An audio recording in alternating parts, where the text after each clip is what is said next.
what do I think of the Hollywood quad idea? You know, it's just offensive enough to those who watch it that it's funny as hell. I started watching your Hollywood quad little shorts that you sent out. And so Yeah. I think it's a great idea to expand it and make it into something. How do I look in shorts, by the way? Oh, the shorts. Ah, Oh, because you Yes. have those smooth shaved legs. That's what every man loves. yes. Yeah. And Jim, how did you come up with the idea for Hollywood Quad?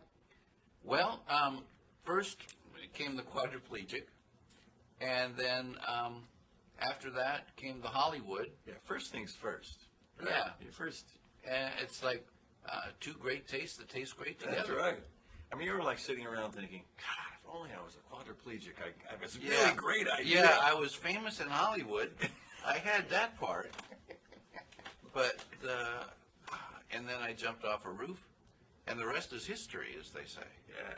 But how did I come up with the idea? What I wanted to do is promote the fact that I was not what people's perception of me is.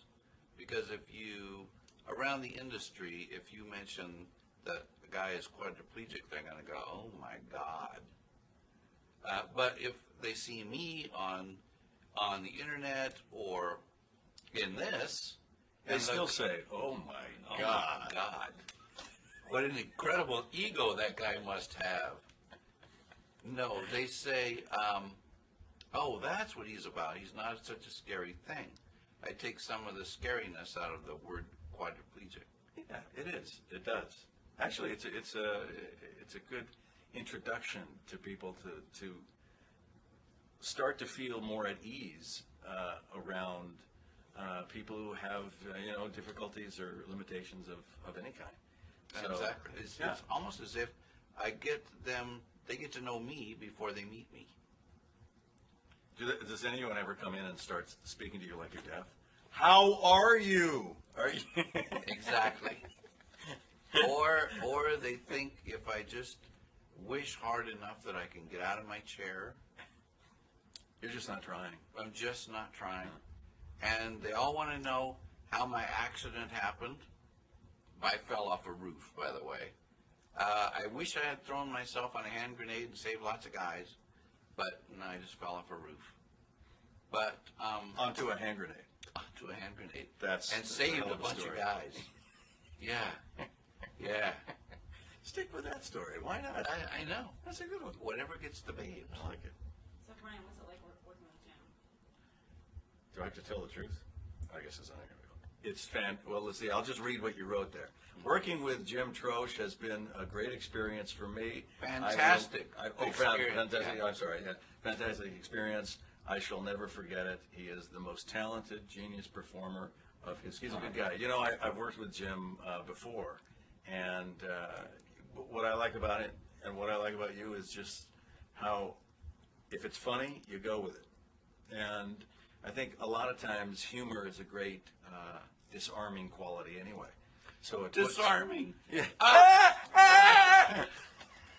So it puts a lot of people at ease, and you crack a joke and it puts them at ease so that you can just have a conversation and you don't have to be fixated on any situation or any, uncomfortableness.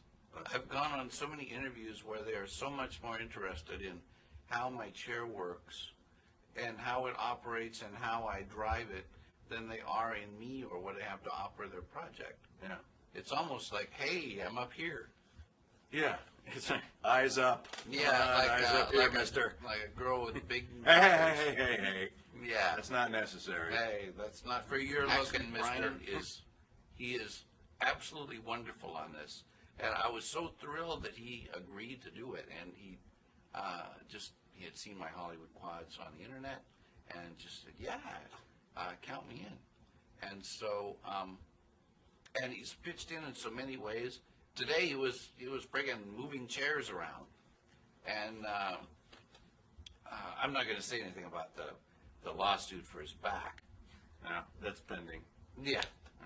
Yeah, it's pending getting a good attorney. I guess. Yes, that'll I happen. know. But no, he helped with that. He's helped with giving me great ideas for better comedy to make my thing funnier.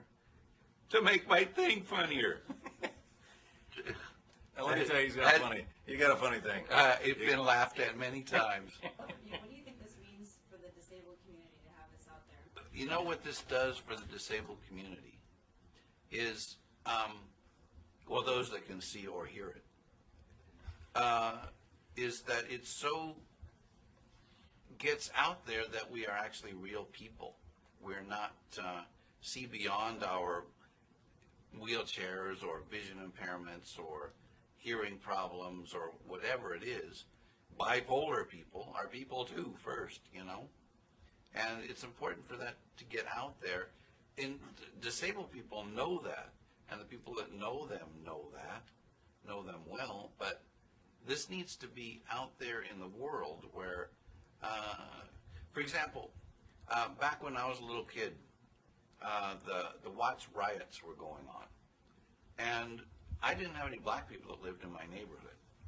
And so when I watched on TV that the Negroes were rioting, and I lived in Southern California, my friends and I were all like, 10 or so years old, and we're all going, oh my God, the Negroes, what are we going to do? The Negroes are attacking. And that was all I knew about black people is what I the title of a movie? Yeah. Roger Corman made that movie. Yeah. It didn't do well in some of the communities, though. Yes. Didn't do well on the CPK either. In the South, it did poorly. And that was all I knew about black people.